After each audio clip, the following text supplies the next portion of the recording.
Alright, so today I'm doing my initial 10-hour service on my 3025D. It's basically checking the fluid levels, cleaning the screen for the radiator, making sure that's clear. The initial 10 hours is going to be a wheel nut torque check. After that, it's every 200 hours. And then I'm going to be greasing the loader, the 300E. And the reason why I'd like to make this video is I work for an OEM, right? I've worked in technical support for about 6 years for 2 different OEMs. And then I was a mechanic at a dealer level for maybe 10 years. Then I was in the military before that, working on helicopters and stuff.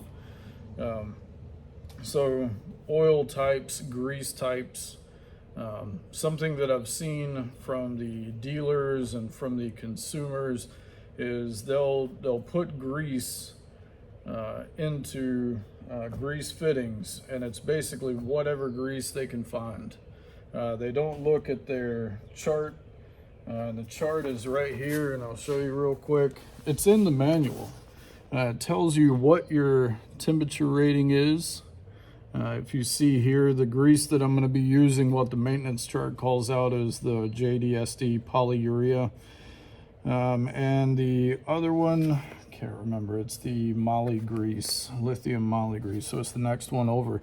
If you look at the temperature ranges, it's going to cover me from -22 all the way up to 122 degrees. And if you look at these other ones, like the NLGI number 0, it only covers -22 to 50 degrees Fahrenheit.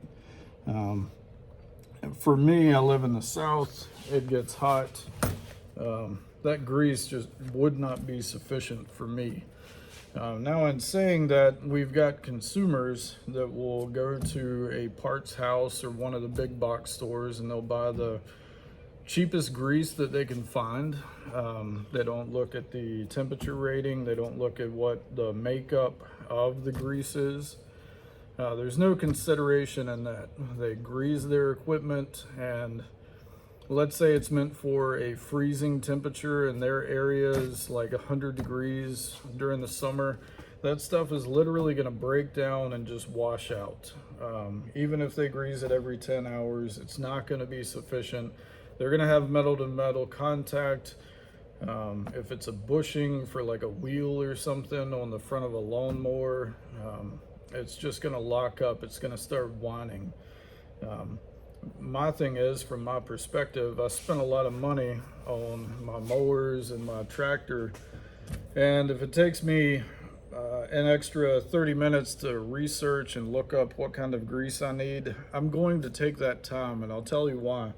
We have consumers, for example, that will spend weeks and weeks on the phone with the dealer or at the dealer's location, or on the phone with us, for an example, or if I was calling another OEM, and they complain and complain, and they don't follow the manual, and when it prematurely fails, it's everybody else's fault. And in saying that, engine oil is the same way. Like if you've got a lawnmower and it's an air-cooled engine, you should run a air-cooled rated oil. For me, in my temperature range in my region on the chart, I'm going to run a 1040 during the summer, and it just depends on what I'm going to run during the winter. If you put the hours on, it's irrelevant, right? The maintenance scheduling is a minimum standard. That's for perfect operating conditions. And I wish that I had taken a second, because I feel like they probably say the same thing in here. Yeah, right here. Periodic maintenance intervals depend on engine application, load, diesel fuel, engine oil, and it should be treated as a general guideline. The way that I look at maintenance standards is it's a minimum of what's required to maintain your warranty and maintain your equipment operating in good condition.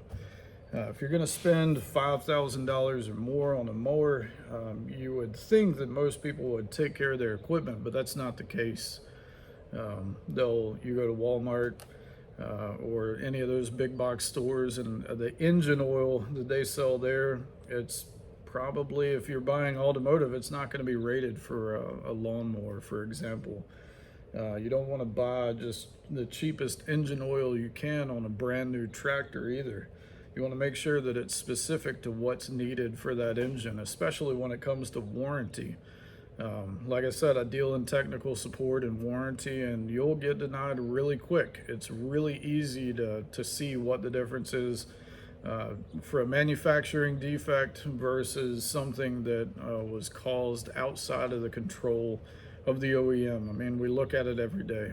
So I'm going to get off my box on grease, but for this 3025, this is the grease right here that's called out in the 10 hour, and I'll get out of the way, maybe it'll zoom in. This is the polyurea grease right here, right?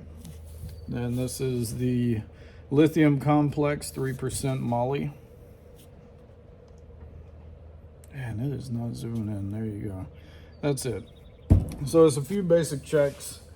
According to this manual, it has to be done every 10 hours. You can do it on the John Deere app, mark it as complete, and then it'll reset for that 10 hours. There's another one at 40 hours actually in the app, but according to this, there's also a 50-hour check. So I find that really interesting that the app is not on the same page as the written owner's manual. It happens. You got a lot of moving pieces, especially in manufacturing. So, I mean, stuff like that happens all the time. But I will say, whenever you buy a tractor or you buy anything, any kind of piece of equipment, save the paper manuals. Especially if you're going to keep something for 20 years or if you're going to keep it long term. Just save the manuals. You don't know how long an app is going to last. I've seen so many OEMs come out with a consumer app, and 5 years later they're scrapping it because people don't use it. And it costs the manufacturer every year to re-up, especially for Android or Apple. And it does cost money to get into it. But here's the loader. You want to look at all your grease points. They list it all in the manual. This one right here for the 300E has 22 grease points. And according to this manual, it should be done for the first 10 hours, and every 10 after that, you should lubricate the pivot pins. For the initial one though, you want to tighten the loader, the hood guard, hardware, check the transmission hydraulic oil level, and lubricate the bearing on the single lever IVC. So yeah, that's what I'm going to do.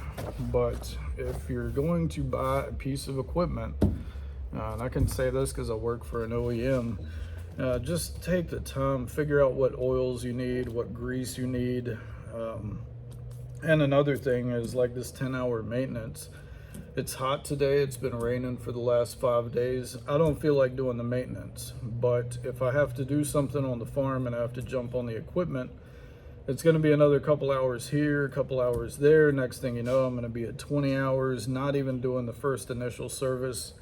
Take the time and do it, get it done, because at the end of the day, it's your equipment, it's your money that you've spent. Take care of your equipment. So first thing I'm going to do is do my wheel nut torque checks. Got to get the tools out for that, and we'll get started. All right, so I've got my torque wrenches out. These are CDI torque. I'm not sure if you can even buy these anymore, but Snap-on owns them. They've been great for me. I bought them, I think they were repossessed from another mechanic, to be honest with you. I bought them pretty cheap.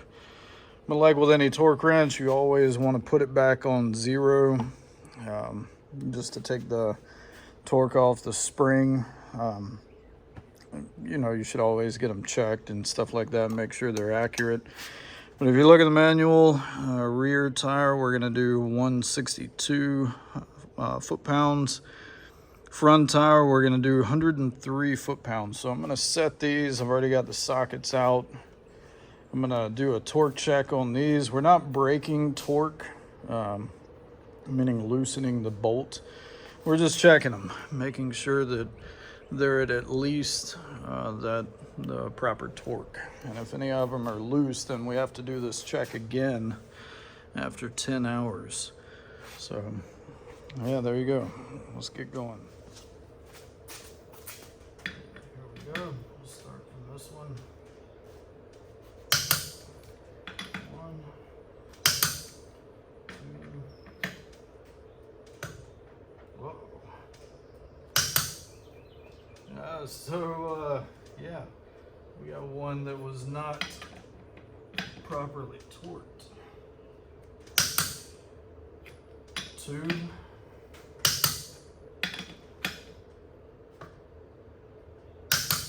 Three. Huh. Okay. Well, I guess we're doing this again in 10 hours. Yeah. Okay.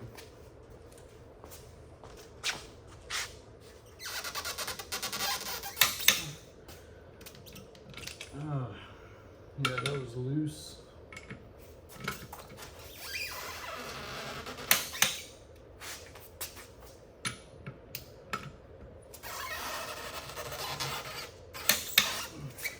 Three. All right, so just in case, edit out the other side. I had 6 bolts, 3 on the front that were not torqued properly or broke torque during that initial period, and then 3 on the back that were not tight or torqued properly. So I haven't touched these, but I want to see if the same thing happens, just so you can see what's going on. So here's the first one. That's torqued. Torqued. Torqued. Torqued. Nope. That one's not torqued. Same. Well, I don't know if you can see that or not, but where I thought it was gonna click, it didn't click in that one. So we've got one right there, and because it wasn't torqued all the way at what it's supposed to be, I gotta check these again in 10 hours. And actually, according to the manual, I've got to drive, I think it's 100 meters or something like that, and then recheck everything. So, yep.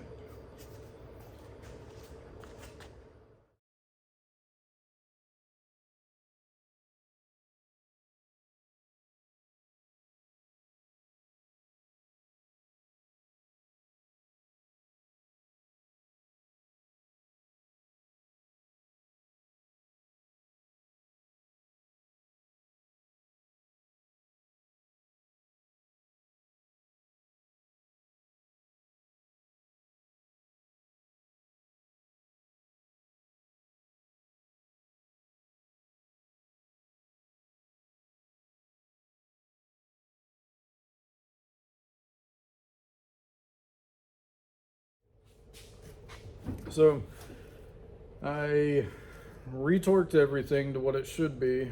I think it was 162 and 103. 162 for the rear. Another thing I forgot to mention real quick, and so for the torque wrench, I used a 3/8. It was a 7/8. Sorry to be all up in your face, but 7/8, 3/8 torque wrench, and it's up to you if you got a torque wrench or just one torque wrench. You need a 1/2 inch to be able to properly torque up to 162. 3/8, unless things have changed since I've been in the shop, 3/8 isn't going to get it. So front is going to be 7/8. The rear is going to be inch and 1/16. So I retorqued everything, drove it around, and now I'm on the last little bit of the maintenance for the tractor, not for the loader. So two different maintenance requirements. The tractor is going to be checking fluids, checking torque. The loader, which is a different manual and something that's not called out in the app, which I would like to see John Deere actually call out. Or if you could add that implement and it would add the maintenance requirements to that. But you're supposed to grease the 22 fittings that are on the loader. So that's why you have to pay attention. That's why you have to save the manuals and actually read them. But we'll take a look at the tractor real quick. I'll show you where everything is. Okay. So I'm gonna check the transmission fluid real quick. Kind of concerned here. There is no fluid on the dipstick. That's concerning.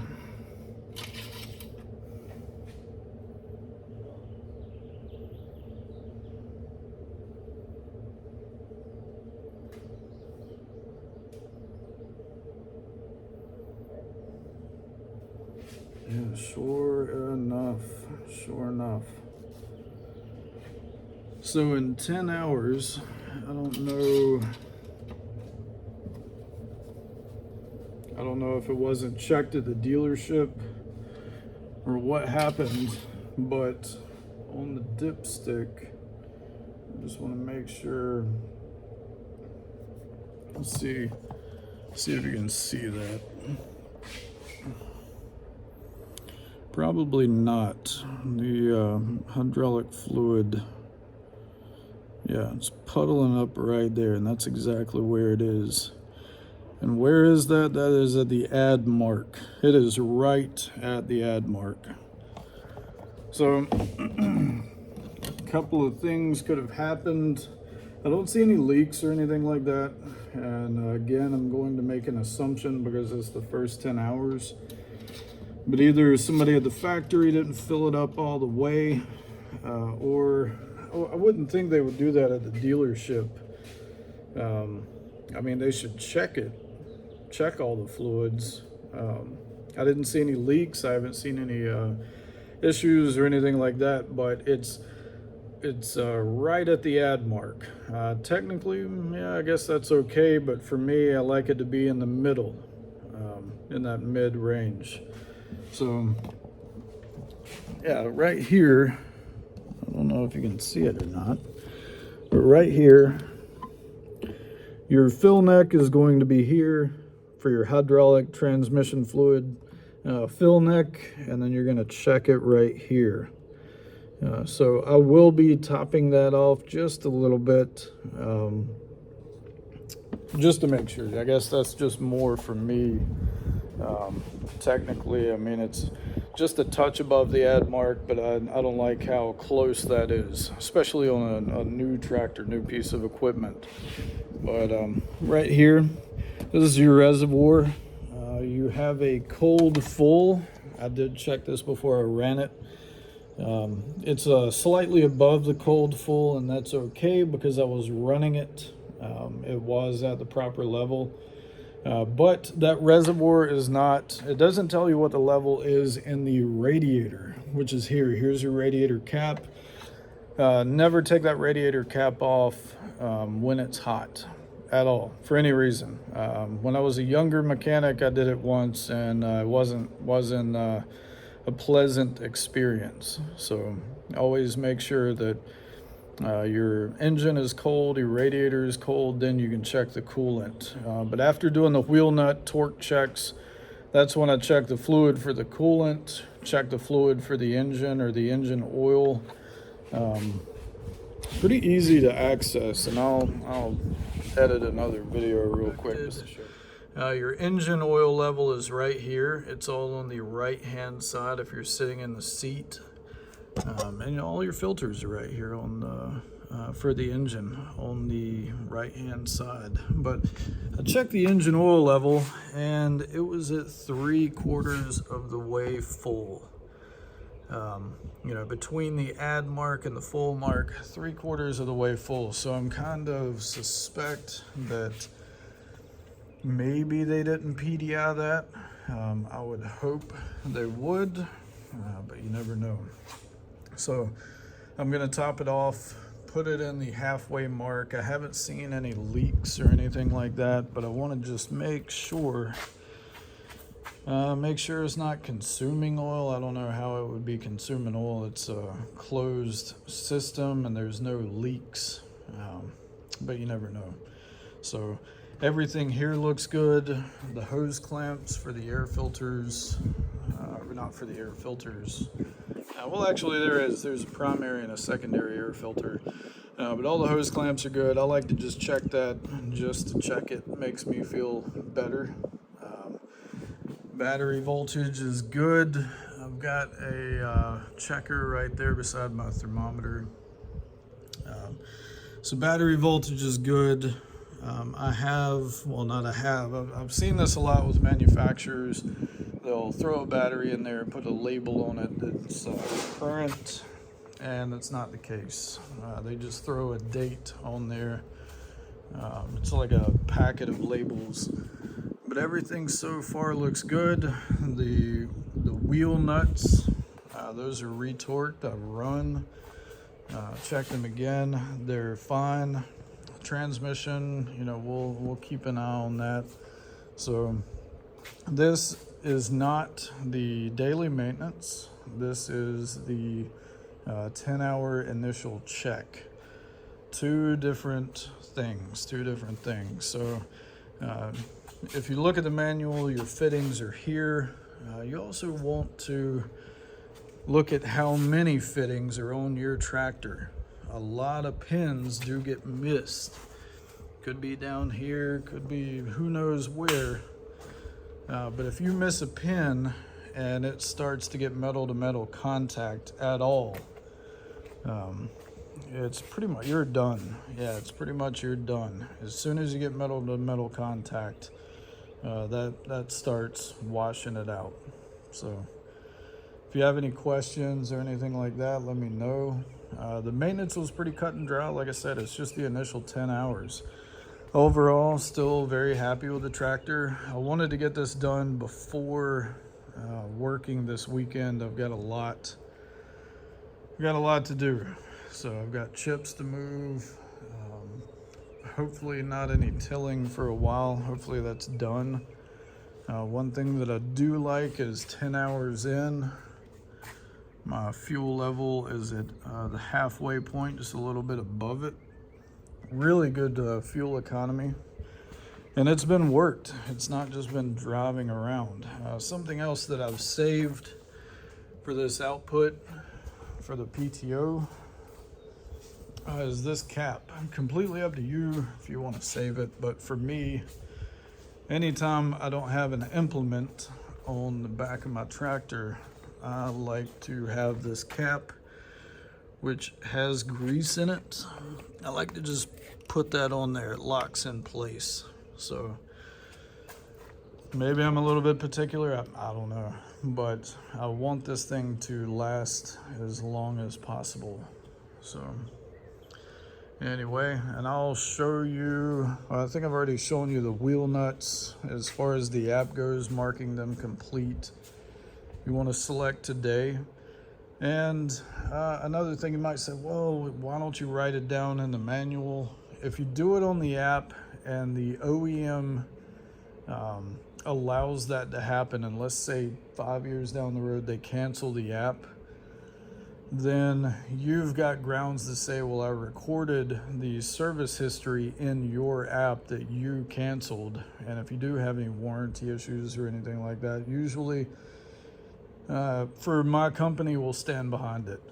And I'm sure John Deere is the same way, and probably Kubota and all the other manufacturers, they would stand behind it as long as you've got your service records. But you do have to keep up with it. So anyway, hope you have a good day. Thank you for watching. And yeah, a little update on the farm.